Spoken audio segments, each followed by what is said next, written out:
к мысу радости, к скалам печали, к островам ли сиреневых птиц. Все равно, где бы мы не причалили, не поднять нам с тобой ресниц.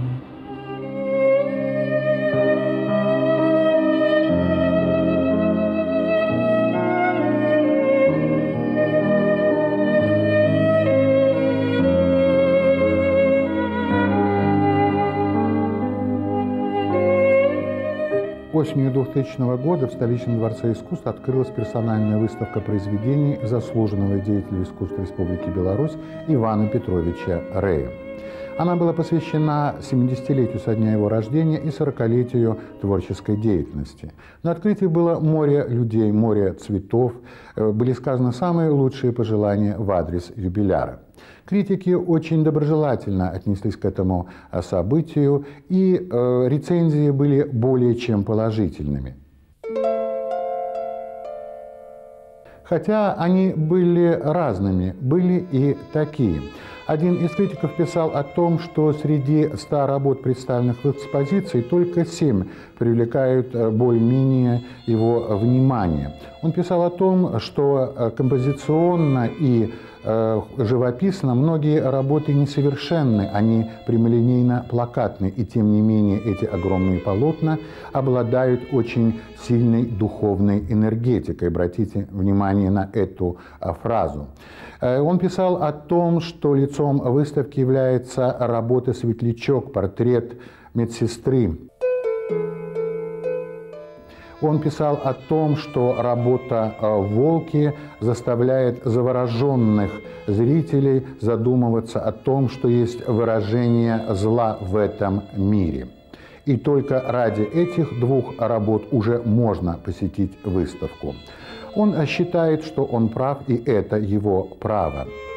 Но я хочу обратить ваше внимание на то, что все-таки было отмечено о работах. Его работы обладают духовной, сильной энергетикой, и ради двух даже работ следует посетить выставку. У нас другое мнение.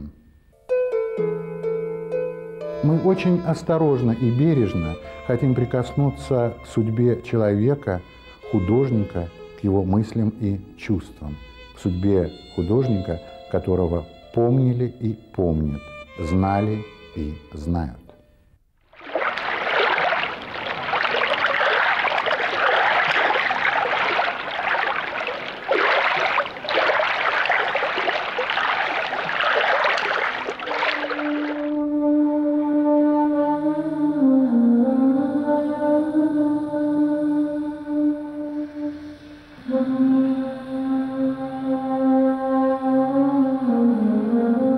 В области пейзажа он достиг небывалого, высочайшего уровня. И это не потому, что, как так обычно говорят о тех, кого с нами сегодня нет, но он действительно, я считаю его одним из великолепнейших, изысканнейших, тонких колористов, цветовиков, как говорят профессионалы. Вот. Я однажды написал о нем небольшую статью, о его творчестве. Он прочитал эту статью, встретился со мной, и ему говорит, особенно мне понравились те слова, которые ты ввел в текст. А там слова были английского поэта, ну вы знаете, романтика Уильяма Блейка. «В одно мгновенье видеть вечность, огромный мир в зерне песка, и в единой горсти бесконечность, и небо в чашечке цветка». Это великолепное стихотворение, ему очень понравилось, и он попросил меня достать Блейка ему. Я ему достал, прочитал. Вот, потому что в этом стихотворении заложена суть творчества Ивана Петровича. Ну, Ваня. Для меня он был всегда Ваня. Вот. Поэтому ему очень понравилось все это. И потому что он во всех своих лирических пейзажах, у него пейзаж лирика, он поэт с большой буквы в живописи, именно поэт. Поэтому он писал, хотя он очень любил натуру, но тем не менее он не копировал ее. Он в каждом своем этюде, даже маленьком, в каждой своей картине, он искал смыслы бытия сегодняшнего. Не только смысл жизни природы, но и смысл человека в этой природе, хотя не обязательно человек присутствует в ее холсте.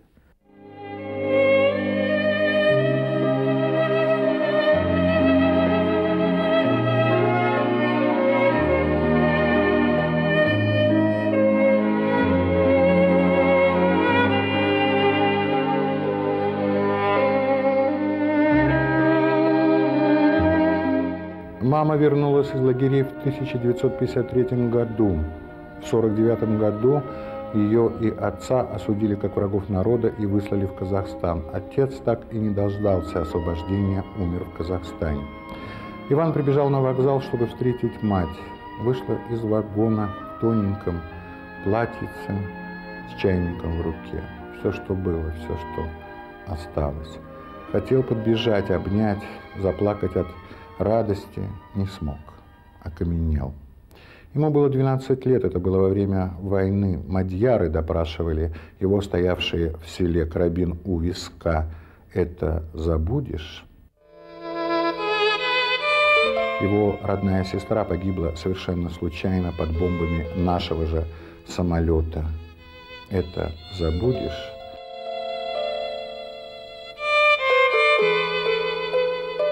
Но надо было жить, и он жил. После учебы в Ивановском художественном училище, это Московская область, он поступил в театрально-художественный институт, в наш театрально-художественный институт, и там тогда преподавали, а это 1953 год, хорошие педагоги и отличные художники Виталий Цверко и Александр Мазалев. Его дипломная работа называлась «Урожай». Это мозаичное полотно, а в 1960 году началась свободная, вольная жизнь художника. Что он писал в эти годы? Писал портреты пастухов, доярок, нефтяников. А что писали другие художники? Вопрос риторический. Он много посвятил своих полотен памяти о войне, памяти о той трагедии, которая выпала на долю его народа, и он любил свой народ. Он был честным, он старался быть правдивым, он верил в то, что он писал, а вера сильнее правды.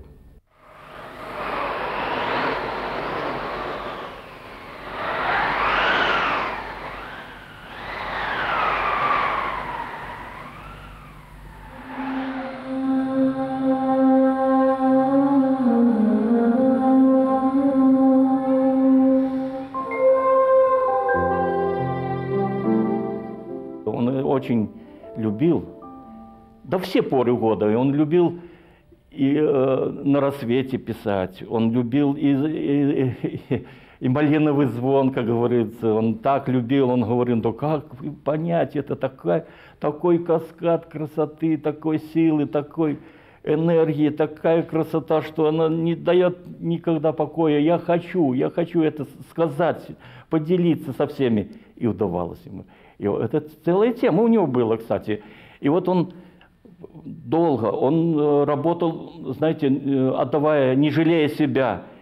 Он где-то в восторге, где-то вроде бы падение, но он никогда не показывал это, понимаете? Он никому ничего не навязывал. Это человек очень сложный и такой, знаете, он доброту свою он щедро отдавал тому, кого он верил. Когда он верил, то он отдавал все. Так как вот он отдал всю свою жизнь живописи, ее величеству. Любая его работа, она согрета. Это вложена не только душа, но и сердце. Вложен талант, а это действительно от Бога. У него такие поэтические данные, такая поэзия, такая проникновенность. Вот я думаю, ага, так вот видите, так и слово же он находит к тому, чтобы раскрыть себя. И это ему удавалось тоже.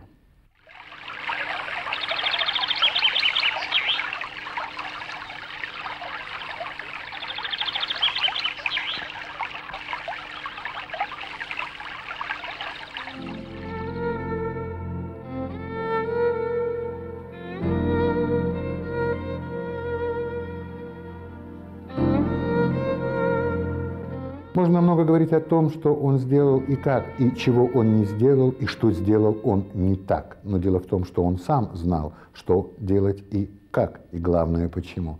Да потому, что живопись были единственная его любовь, надежда и вера.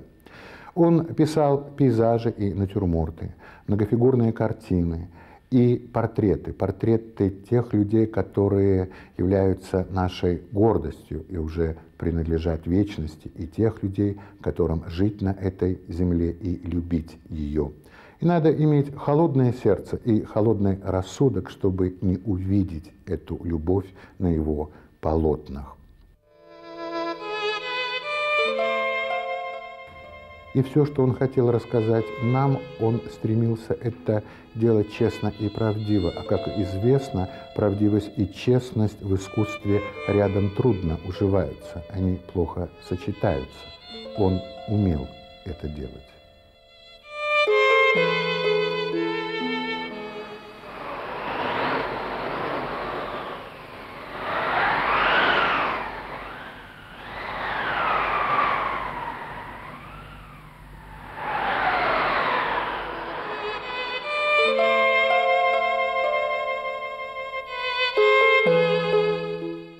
Сяброў у яго было шмат, я скажу, шмат, але такіх, з кім ён мог сустрэцца кожны дзень, допустим, ну, як можна сказаць, было не надта много. Былі не абавязкова мастакі, ён і з мастакамі сябраваў, і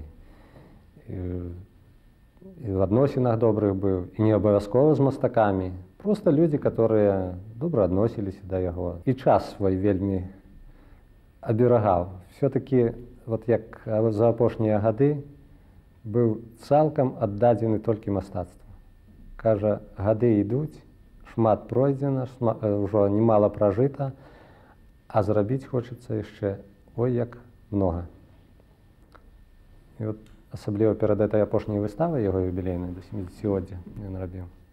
Фактычна усе творы, ну ён задачу такую паставіў. Усе творы на этой выставе были написаны за 2-3 гады апошні. В основном пейзажы. Ну и он наиболее проявился за эти гады. И кажа, шмат рабілася и не того, чего хотелось. Допустим, и заказы, як раней, вот, допустим, той же социальный заказ на кавалак хлеба. Ніколі не вырашаў, допустим, задачу неким лобовым рашэннем. Ён некі свой такі мастаковскі падыход.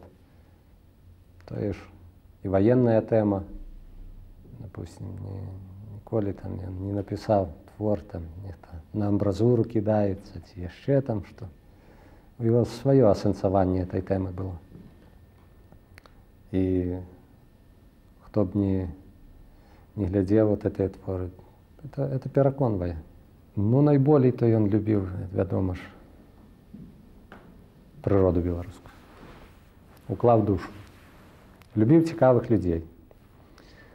Вельмі хацелася, асабліва, ну, в апошніх такое разважанне. Кажа, як мне хочацца папісаць яшчэ партрэты цікавых людзей. Просто вот знойдзецца нехта цікавы там па вобразу свайму. Як мне хочацца, але, ну так, стрымлівала шмат чаго-то.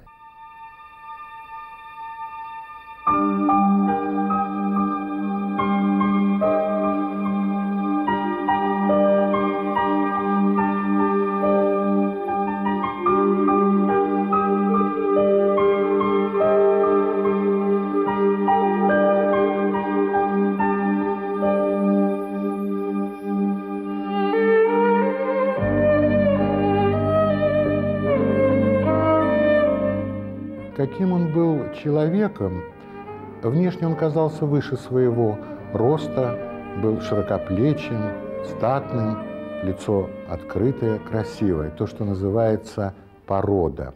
Он был очень добрым человеком, очень деликатным и тонким. У него было много друзей, товарищей, приятелей, но душе своей он допускал далеко не всех. Таких людей было мало. Он интуитивно чувствовал не своих. Он не отвергал этих людей, но старался держаться с ними на расстоянии.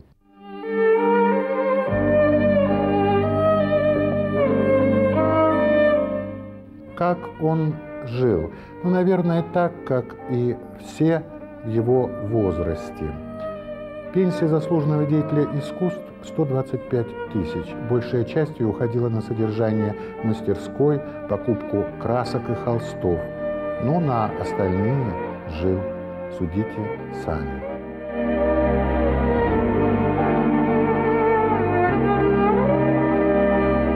Он заболел редкой болезнью, но об этом знали только самые близкие. Он стеснялся, он не хотел напрягать никого, никого утруждать.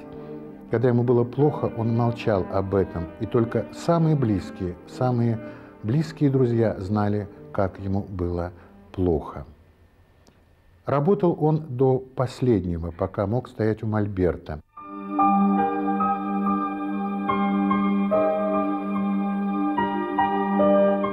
За месяц до смерти он позвонил всем своим друзьям. В этом ничего не было необычного, потому что раз в месяц он звонил всем своим друзьям. И разговоры были обычными. Как дела, как работа, как семья. Но это уже было прощание. Иван Петрович Рей умер 20 августа 2002 года.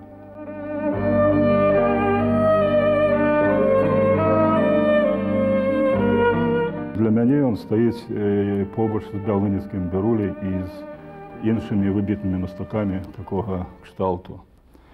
Але самае цікавае было, што ён праз мастацтва раскрываўся як чалавек. Это быў паэт, это быў чалавек, які вельмі быў улюбёны у Беларусь, у прыроду, у людзей. Так атрымалася, што, напрыклад, яго лёс быў звязаны з адной трагедыяй яго сям'і. Бацька, маці былі рэпрэсаваны, саслалі іх, бацька там і памёр. Ну і гэты вот крыж Іван Петрович нёс праз усё жыццё. Вот я атрымаю некалькі дакументаў. Ён быў малады і пішу генеральную прокуратуру. Кажа, я 14 гадоў нашу ад гэта ў сябе, чаму мой бацька вінаваты? Чаму, калі ён не вінаваты? Чаму ён рэпрэсаваны? Адказы былі адмоўныя, ці наогул не было. Пасля трымаю ліст, піша, ужо 40 гадоў я пішу да вас, чаму так? І вот дзённік яго, апошні пажыццёвы запіс, які ён пакінуў, нарэшце атрымалі звестку пра рэабілітацыю. Ён быў таму чалавек, які быў даволі замкнёны такі. І самае дзіўнае, што ўсё роўна застаўся чалавекам, які ніколі не помсціў нікому. Ні гэтай дзяржаве, ні іншым людзей. Вот той злосці, зацятасці такой, якая іншы раз узнікае ў людзей, у такім стане, яна не кранула Івана Петровича. Такія моманты, знаеце, дапамагаюць фактычна самому сабе зразумець лепш, што такое чалавек, ну, і мастацтва. Я казаў неяк, што самае цікавае і каштоўнае было Івана Петровича, што мастакоў шмат. Ён от у простай беларускай прыродзе знаходзіў звычайныя такія краявіды. Абсалютна звычайна. Яны нават падобныя, але ўсе розныя. Стан іх падобны, смутак там, але ёсць і нейкая ўзнёсласць. Але ён умеў знайсці вот тую самую кропку на зямлі, той самы пункт, з якога можна было правільна паглядзець на прыроду, ну, а праз яе на сябе.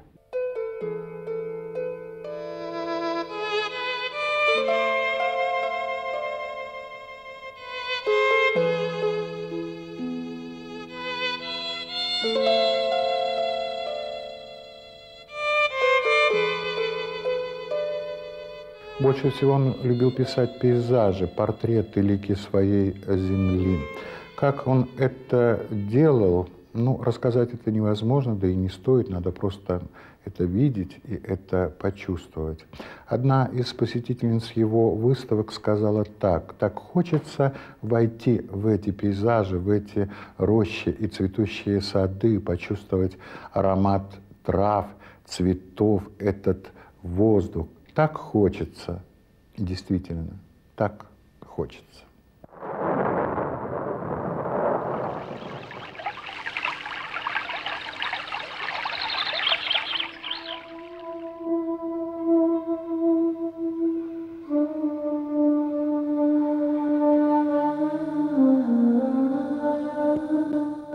Гэта быў вельмі складаны, вельмі тонкі чалавек, з тонкай натуры. Ён вельмі тонка адносіўся да сваіх сяброў і шукаў там тоже водгука. І перш-наперш не водгука на свае асабістыя думкі, а перш-наперш водгука на свае творы. Бо ён разумеў свае творы, як гэта самыя высокія ноты пачуццяў, якія наражала душа. Папрасіў: «Ваня, кажу, падаруй мне што-небудзь, хоць эскізік які-небудзь». І Ваня, ён як бы адгукнуўся, але не адразу. Ён як бы сумнеў у яго ўзнік. Ну, навошта, напрыклад, яму некі там, мне некі там эцюд яго, ці, напрыклад, эскіз. Ну, ён не адказаў мне, але прайшоў час, а я неяк уже другі раз і не папытаў. І потым мы сустрэліся, і некі быў хорошы дзень, сонца свяціла. Мы прайшлі вот тут па двару, і раптам ён мне говорить: «Ну, зайдзі, ты ж некалі ў мяне прасіў падараваць табе твор». Я зайшоў, мы селі, была канапа тут. Ён паставіў зэдлік і кажа: «Я табе зараз пакажу працу». Паказаў працу і глядзіць на мяне. Я з задавальненнем, я ведаю, што такое дотык пера майстра или дотык пензля. Я ведаю, што это заўсёды таленавіта. Я ўскочыў, пажаў яму руку, абняў і сказаў, што я з задавальненнем возьму гэтыя працы, і яны будуць у мяне побач са мной жыць. Ваня схамянуўся, і ён не чакаў такога. Працы былі маленькія, амаль што там, ну вот, невялічкія працы. І ён тады ўбачыў мае вочы, мой твар, маю ўзрушанасць. Ну і сядай. Я зноў сеў, і ён тады выняў большую працу і падараваў мне. І я такі радасны, я дайшоў ад майстэрні, і гэтыя працы жывуць са мною ўвесь час. Я іх аздобіў, і жыве Іван, жыве яго подых.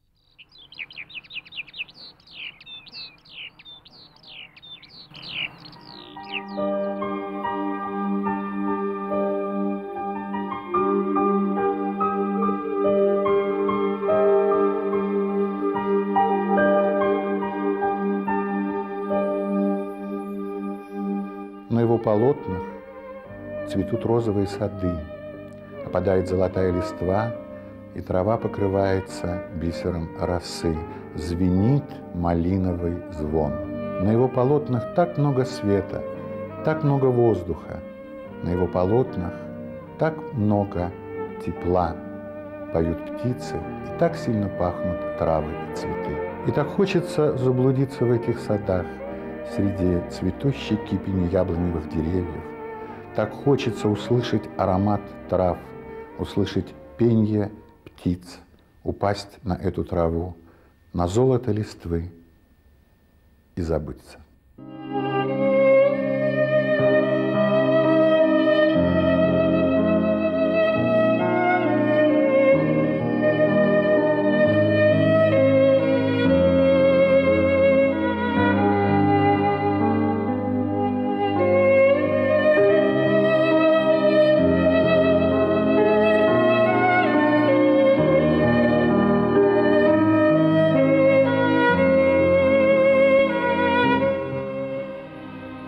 Все равно, где бы мы не причалили,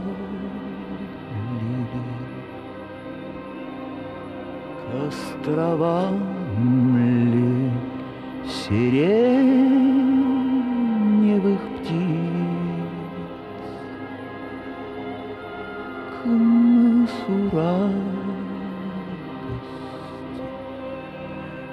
бокалом печалили.